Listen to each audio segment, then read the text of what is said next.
रुक करेंगे इस वक्त एक बड़ी खबर की। बोचहां विधानसभा उपचुनाव से जुड़ी हुई ये बड़ी खबर है। बीजेपी से बेबी कुमारी बोचहां उपचुनाव में उम्मीदवार होंगी। बीजेपी के संजय मयूख ने इसकी जानकारी दी है। बीजेपी केंद्रीय चुनाव समिति ने फैसला लिया है। आपको बता दें कि मुसाफिर पासवान के निधन से यह सीट खाली हुई है। वीआईपी से विधायक थे मुसाफिर पासवान और अब यह सीट बीजेपी के खाते में चली गई है, यानी कि बीजेपी ने यहां से अपने उम्मीदवार को उतारने का फैसला किया है। और हमारे साथ दिवाकर जुड़े हुए हैं। आखिरकार दिवाकर, बोचहां विधानसभा सीट पर जो उपचुनाव होने वाला था उसका फैसला हो गया है, यानी कि अब बीजेपी ने यह वीआईपी को साफ कह दिया है कि आप अब रहना चाहें तो रहिए, नहीं रहना चाहें तो रहिए, बयानबाजी करते रहिए, लेकिन यहां से हम अपने उम्मीदवार को उतारेंगे।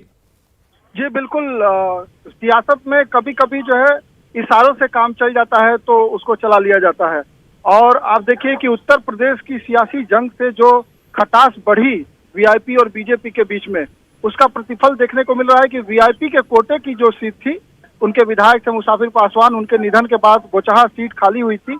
उस सीट पर अगर कहें तो वीआईपी कोटे से ही कोई उम्मीदवार होना चाहिए था, लेकिन खींचतान और खटास इतनी ज्यादा रही और उसका प्रतिफल यह है कि बीजेपी ने खुद अपने उम्मीदवार उतारने का फैसला किया है। केंद्रीय चुनाव समिति ने यह फैसला लिया है।